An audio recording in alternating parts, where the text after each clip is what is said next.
नमः संस्कृताय मित्राणि स्वागतमस्ति भवतां समेषां संस्कृतानुरागिणां मित्राणि वयं व्याकरण प्रश्नोत्तरीणाम् अभ्यासं कुर्मः।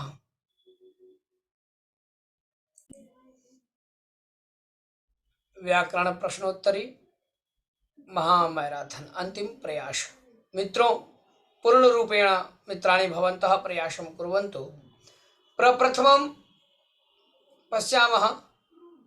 पहला प्रश्न है मित्रों आपके सामने,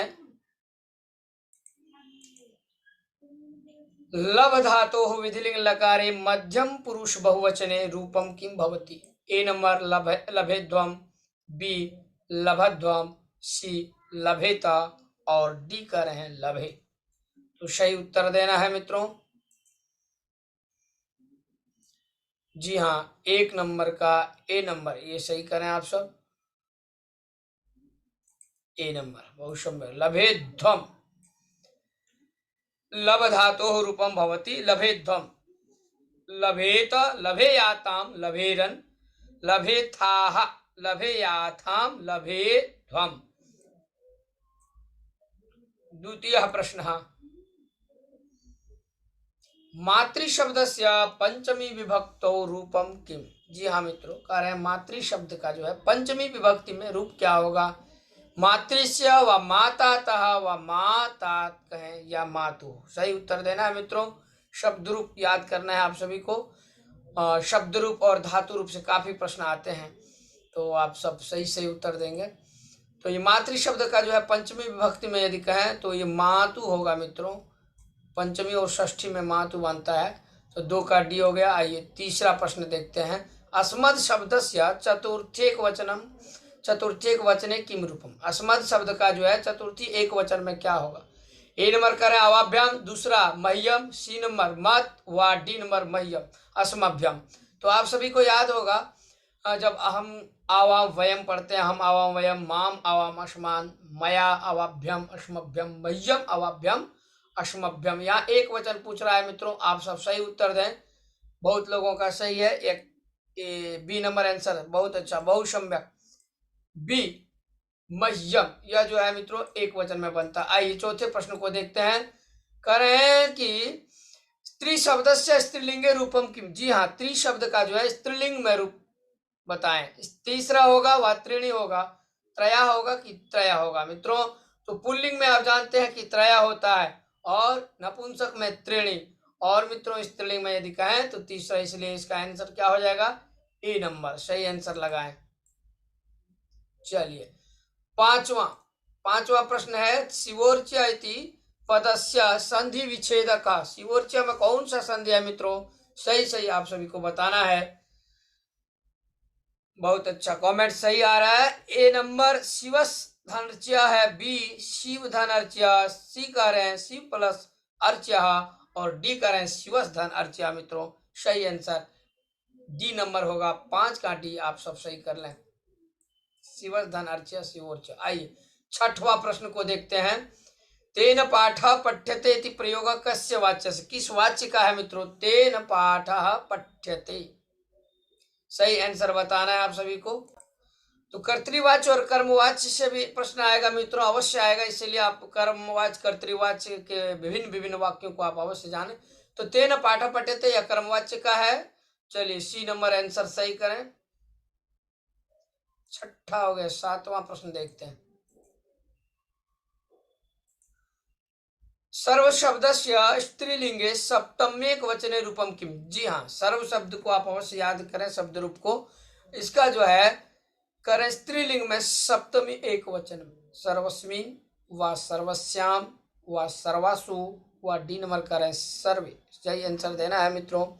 तो स्त्रीलिंग में सर्वस्याम एक वचन में होता है मित्रों, और बहुवचन में होता है सर्वासु। यहाँ पूछा गया है एक वचन में, तो आपको आंसर भी देना है सही सही। तो चलिए 7 का आंसर हो गया सर्वस्याम। आइए 8वें प्रश्न को देखते हैं। युष्मत् शब्दस्य सप्तम्यक वचने रूपम किम? जी हाँ मित्रों, युष्मत् जो शब्द है इसका, युष्मत् शब्द का जो है आपको सप्तमी एक वचन में रूप बोलना है। तुभ्यम है व त्वाम है व त्वया होगा कि त्वयी होगा मित्रों, सही आंसर। तो याद करें आप, त्वम, युवाम, यूयम, त्वाम, युवाम, युष्मान, पूरा पढ़ें पहले एक एक करके। त्वया युवाभ्याम युष्मभ्यम, तुभ्यम युवाभ्यम, त्वया युवाभ्याम युष्मभ्यम, तुभ्यम युवाभ्याम युष्मभ्यम, त्वया युवाभ्याम युष्मा भी होता है मित्रों, याद रखें। चतुर्थी में तुभ्यम युवाभ्याम युष्मभ्यम, पंचमी में त्वत युवाभ्याम युष्मत्, और षष्ठी में तब युवयो युष्माकम, सप्तमी में जो है एक वचन में मित्रों त्वयी होता है, यह आप याद रखें। आइए 8वें के बाद 9वें प्रश्न को देखते हैं। निवासी इत्यस्य संस्कृत, जी हाँ 89 है मित्रों, इसको संस्कृत में क्या बोलेंगे? नवासीति व एकोननवति या उन्नवति या उपरयुक्त सर्वाणी, सही आंसर देना है। चिंतन कर लें आप लोग, सही उत्तर लगाएं। देखिए नवाशीति, अशीति प्लस 9 तो नवाशीति हो जाएगा मित्रों, एक कम है तो एकोनवति कहेंगे, और उन्नवति भी आप बोल सकते हैं, तो सब सही है, इसलिए उपरयुक्त सर्वाणी ये डी हो जाएगा। आइए 10वां प्रश्न देखते हैं। ग्रीष्म प्लस ऋतु इति संधि रूपम किम, ग्रीष्म धन ऋतु में कौन सा संधि क्या हुआ है, मिल संधि रूप क्या होगा? ग्रीष्म ऋतु व ग्रीष्मर्तः व ग्रीष्म ऋतु, सही आंसर देना है मित्रों। 10वां का ए सही होगा, बहुत अच्छा, सही आंसर है ए। आइए 11वें प्रश्न को देखते हैं। लता शब्द रूपे लते इति शब्द से आवृत्ति कतिधा, जी हाँ लता जब शब्द रूप को आप पढ़ते हैं तो लते कितना बार आता है? त्रिधा व चतुर्धा व पंचधा व न कतिधा, करें कितने बार आए हैं मित्रों? तो आप याद रखें, लता का जो है द्विवचन देखिए लते हुआ, प्रथमा में भी और द्वितीया में भी, और फिर आइए कहाँ संबोधन वाला में, तो वहां भी आप देखेंगे लते लती, है ना। तो इस प्रकार से यदि देखें तो यह जो है आंसर बी नंबर जाएगा मित्रों 4 बार, तो ये सही भी करिए आप सब। आइए 5वां 11वां के बाद 12वां प्रश्न। लभेरन जो है इत्यस्मिन पदे का धातु का लकार किंच वचन, लभेरन में कौन सा धातु है और लकार क्या है मित्रों, और क्या वचन है? बोले लभ है, लट है, प्रथम पुरुष बहुवचन की लभ विधिलिंग प्रथम पुरुष बहुवचन, या लभ धातु लोट लकार प्रथम पुरुष एक वचन, व लभ लंग मध्यम पुरुष द्विवचन, सही उत्तर देना है मित्रों। तो आप याद करिए, लभेत, लभे या ताम, लभे रन, इस तरह से यदि देखें तो विधिलिंग का जो बी नंबर आंसर है सही होगा मित्रों, टिक करें। चलिए 12 का भी हुआ। 13वां प्रश्न अब आपके सामने रहा। भानु इति शब्द से प्रथमा विभक्तो बहुवचने रूपम किम भवति, भानु शब्द का प्रथमा बहुवचन में क्या होगा? भानवा व भानुवा व भानवा या भानुनी, मित्रों सही आंसर देना है आप सबको, भानु भानु भानवा, आप सब जान रहे, तो ये सी हो जाएगा सही। आइए 15वां प्रश्न देखते हैं। कर निम्नलिखितेषु शुद्धम वाक्यम अस्ति, शुद्ध वाक्य क्या? व्याघ्रान विभेति या व्याघ्रेण विभेति, वह व्याघ्रात विभेति होगा कि व्याघ्रम विभेति। तो भी धातु योगे आप सब जान रहे हैं, पंचमी होते भी जब धातु का प्रयोग होता है मित्रों तो हम सब पंचमी विभक्ति का प्रयोग करते हैं। तो व्याघ्र शब्द का पंचमी में यदि कहें तो व्याघ्रात होता है, तो क्या हो जाएगा? व्याघ्रात विभेति, या सी नंबर आंसर सही हो जाएगा मित्रों, 15 का सी सही है। आइए 16वां प्रश्न को देखते हैं।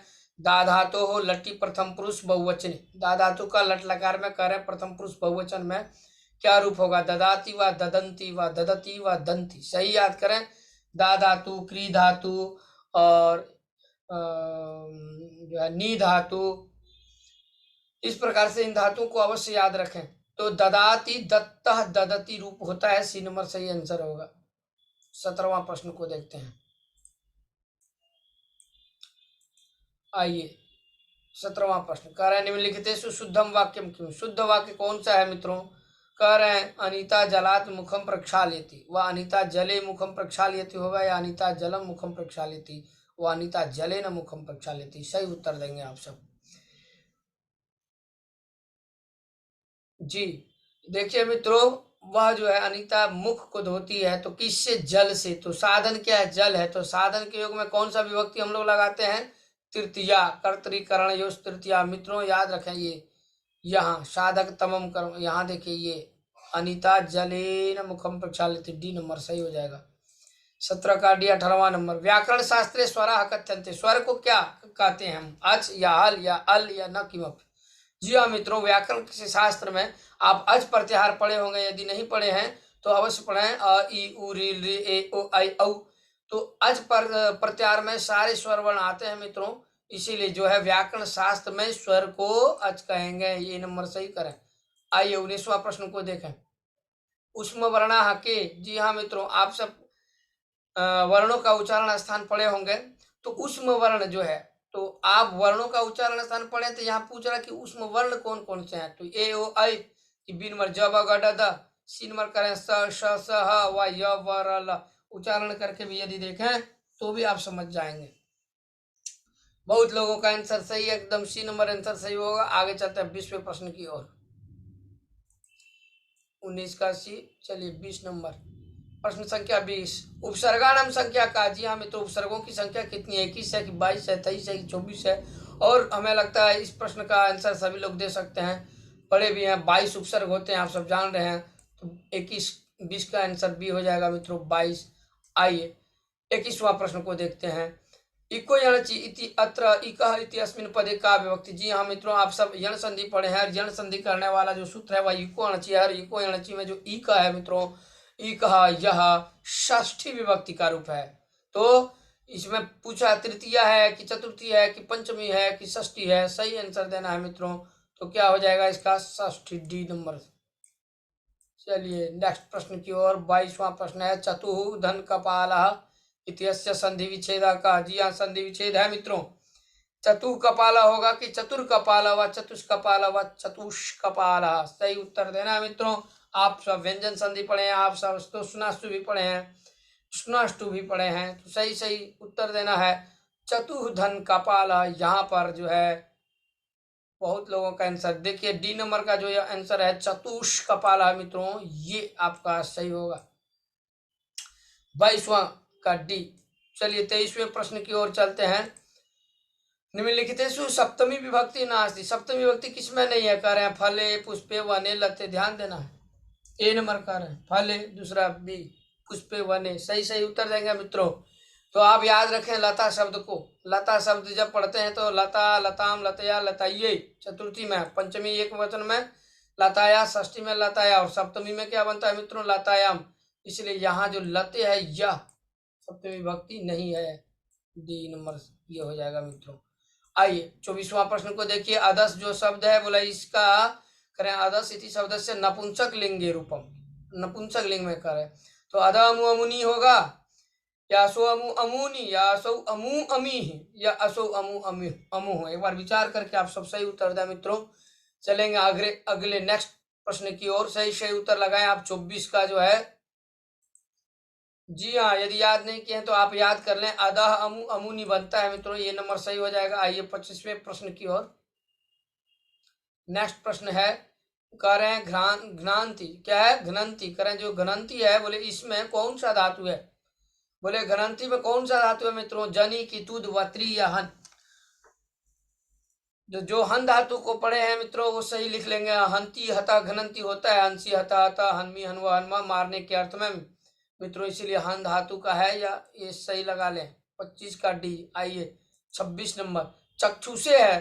कह रहे चक्षुषे इति अस्मिन् पदे का विभक्ति। चक्षुषे में कौन सी विभक्ति है मित्रों? कह रहे तृतीया व चतुर्थी व कह रहे पंचमी व सप्तमी। सही आंसर देना है। चक्षु शब्द को याद करिए आप। चक्षु शब्द है शकारांत। चक्षुः, चक्षुषी, चक्षुंस, ऐसे चलता है। चक्षुः, चक्षुषी, चक्षुंस, चक्षुषा, चक्षुभ्याम, चक्षुभी, चक्षुषे। तो चतुर्थी में क्या बन गया? चक्षुषे, इसीलिए बी नंबर ये सही होगा मित्रों। आइए 27वां प्रश्न देखते हैं, और यह रहा आपके पास 26 के बाद 27वां प्रश्न। शांत इति पदस्य संधि विच्छेद का। जी हाँ, संधि से भी प्रश्न रहेगा मित्रों, और शांत में कौन सा संधि है? आप सब सही सही उत्तर देंगे मित्रों। आशा है, पूर्ण विश्वास है आप सही लगाएंगे। बहुत अच्छा।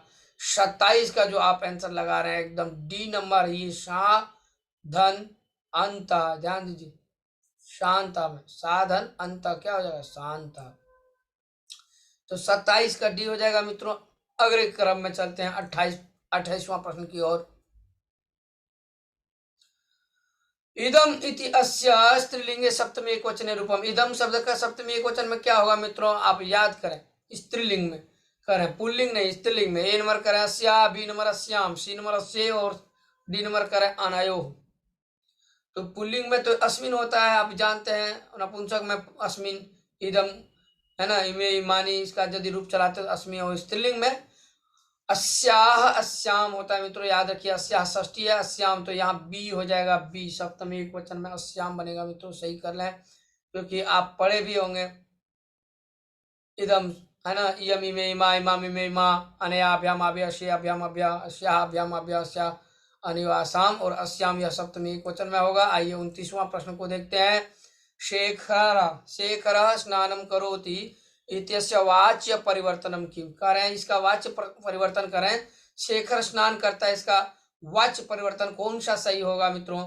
शेखर स्नानम क्रियते, वह कह रहे हैं शेखरेण स्नानम कृतम, व शेखरेण स्नानम क्रियते, व शेखर स्नात। तो आप जब भी कर्मवाच्य का प्रयोग करते हैं, देखिए कर्मवाच्य में क्या है कि कर्ता हमेशा तृतीया विभक्ति में। तो यहाँ तृतीया में देखिए शेखरेण है ना, स्नानम क्रियते, यहाँ स्नानम करोति है तो करोति का क्या हो जाएगा मित्रों, क्रियते। तो 29वां जो है यह प्रश्न आपका, और कुछ और प्रश्न बचा हुआ है अभी। 29वां का सी सही कर लें, शेखरेण स्नानम क्रियते। आइए 30वां प्रश्न की ओर। भू धातु हो भवत इति रूपम कुत्र भवति। जी हाँ, जब भू धातु का आप रूप पढ़ते हैं तो भू धातु का रूप चलाते हैं तो कहाँ पर भवता बनता है, लिंगी अर्थात विधिलिंग में, मध्यम पुरुष बहुवचन में, व लोटी लोट में मध्यम पुरुष बहुवचन में, लंगी करें लंग लकार में मध्यम पुरुष बहुवचन में, या लोटी करें लोट में मध्यम पुरुष बहुवचन में। तो जब आप भू धातु का रूप याद किए होंगे तो अवश्य आप सही आंसर देंगे मित्रों।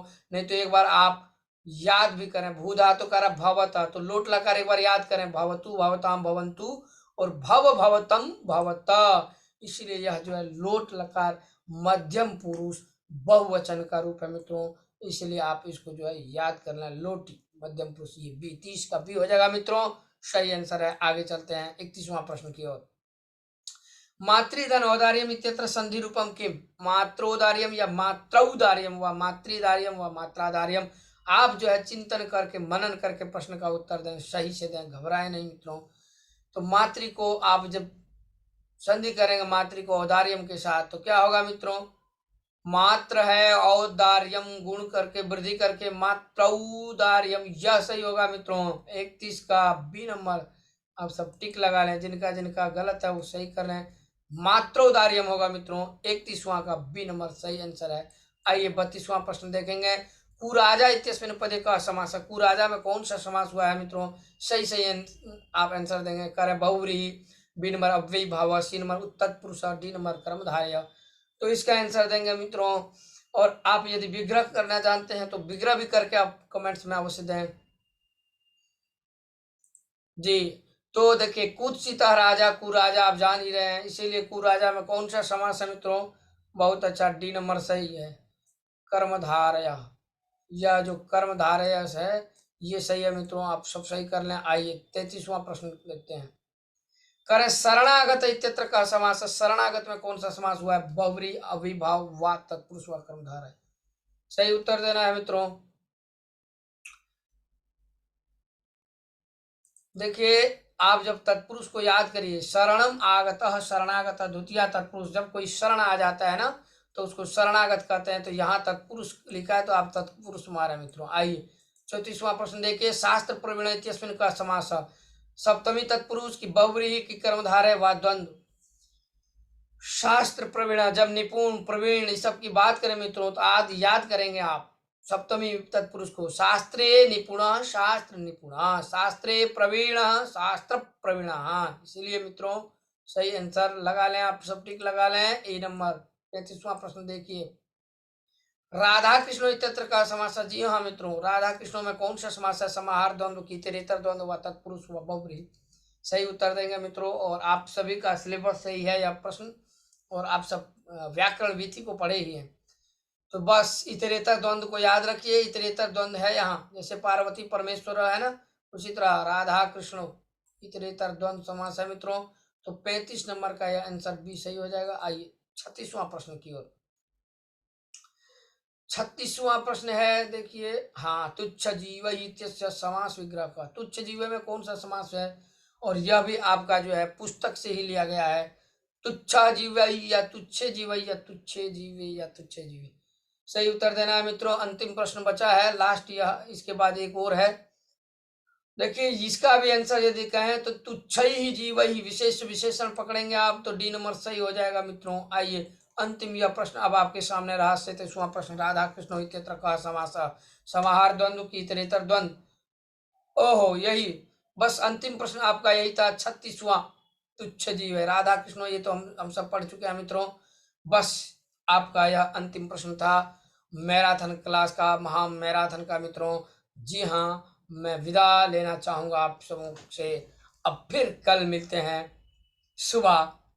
जय तु संस्कृतम, जय तु भारतम मित्रों। अभी तक आपने वीडियो को लाइक न किया हो तो अवश्य करें। पहली बार देख रहे होंगे तो चैनल को अवश्य सब्सक्राइब करेंगे। अधिक से अधिक आप जो है संस्कृत का प्रचार और प्रसार करें। जय तु संस्कृतम, जय तु भारतम।